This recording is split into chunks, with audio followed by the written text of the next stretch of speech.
जैसा कि आप सभी जानते हैं कि एचपीएससी असिस्टेंट प्रोफेसर के इंटरव्यू हो रहे हैं। 16 और 18 और 19 ये डेटें शेड्यूल की गई है। मेरा इंटरव्यू 16 इवनिंग में था, 12 बजे रिपोर्टिंग टाइम था। तो उसी के एक्सपीरियंस मैं आपके साथ शेयर करने जा रहा हूँ। तो जैसे ही आप 12 बजे एंट्री करेंगे तो लगभग 36 जो है स्टूडेंट्स का लॉट है। और उसमें सबसे पहले जो है आपका बायोमेट्रिक करवाया जाएगा, थंब इम्प्रेशन उसके अंदर इम्पॉर्टेंट है। और जो है आपकी एक फ़ोटो खींची जाएगी। उसके बाद जो है 18 बच्चों को जो है एक सेपरेट हॉल में फर्स्ट फ्लोर पे लेकर जाया जाएगा लिफ्ट के माध्यम से। वहाँ पे आपके लिए सिटिंग अरेंजमेंट है, 18 चेयर लगी हुई है, स्नैक्स है। उसके बाद जो है सामने एक स्क्रीन पर 3-3 बच्चों के रैंडमली रोल नंबर रिफ्लेक्ट होंगे। तो जैसे ही उन 3 रोल नंबर में आपका रोल नंबर आएगा तो आपको एक फर्दर स्टेप आगे जाके कैबिन में लेकर जाएंगे। वहाँ पे कुछ कार्ड्स हैं जो बैक साइड करके रखे हुए हैं। आपको एक कार्ड सिलेक्ट करने को कहा जाएगा जो कि आपकी आइडेंटिटी बनेगा आपके रोल नंबर के अगेंस्ट। और उसके बाद आपसे जो है पैनल की सिलेक्शन के लिए भी आपको एक लॉटरी माध्यम से जो है कूपन निकालना होगा।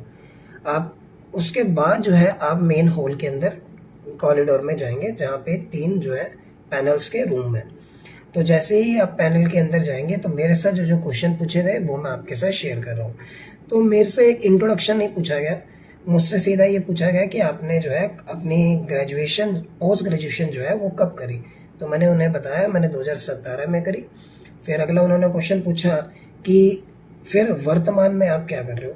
तो मैंने उनको बताया कि मैं HVPNL डिपार्टमेंट में एज अ UDC वर्क कर रहा हूँ। तो उन्होंने फिर मेरे से मेरे डिपार्टमेंट के टेक्निकल क्वेश्चन पूछना स्टार्ट करे, जिसमें सर्किट ब्रेकर उन्होंने मेरे से पूछा, ट्रिपिंग का पूछा मेरे से, और थर्मल प्लांट कहाँ कहाँ पर है, और जो न्यूक्लियर प्लांट जो है जिससे बिजली बनती है वो पूछा। साथ ही साथ हरियाणा के मिनिस्टर के बारे में पूछा कि कौन इलेक्ट्रिसिटी डिपार्टमेंट देख रहा है, और फिर यूनियन का भी पूछा। तो कुछ टेक्निकल क्वेश्चंस ऐसे भी थे जो मैं आंसर नहीं कर पाया क्योंकि मेरा क्लैरिकल जॉब है और टेक्निकल क्वेश्चंस की स्टडी और ट्रेनिंग हमारा डिपार्टमेंट नहीं हमें करवाता। तो मैं उनको 2-4 बार मुझे सॉरी भी बोलना पड़ा। फिर उन्होंने मेरे से मेरा काम पूछा तो मैंने बोला कि मैं पे और पेंशन बेसिकली प्रिपेयर करता हूँ। फिर उन्होंने पे से मेरे से क्वेश्चन पूछा कि पे जो है उसमें ADA एडिशनल डियरनेस अलाउंस किस तरीके से लगाया जाता है। तो उसके बाद फिटमेंट फैक्टर के बारे में मेरे से चर्चा हुई। पेंशन में मेरे से UPS और NPS के बारे में पूछा गया। कुल मिला के जो भी आप वर्तमान में कर रहे होंगे उससे संबंधित क्वेश्चन पूछना एक स्वाभाविक सी बात है कि वो आपसे पूछा ही जाएगा। उसके बाद वो पूछना स्टार्ट करते हैं कि ठीक है टेक्निकल नई नॉलेज है आपको, फिर आप कौन सा सब्जेक्ट प्रिपेयर करके आए हैं।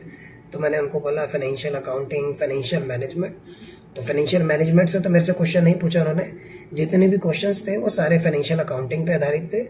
तो उन्होंने पूछा कि सबसे पहले जो अकाउंटिंग की जाती है, अकाउंट्स बनाते हैं जो फाइनेंशियल अकाउंट, सबसे पहला स्टेप क्या होता है। तो मैंने उनको बताया कि सबसे पहले हम जर्नल प्रिपेयर करते हैं ट्रांजेक्शन्स के बेसिस पे। तो बोला कि सब्सिडरी कब बनाते हैं, तो सब्सिडरीज बुक्स भी मैंने उनको बताई कब बनती है।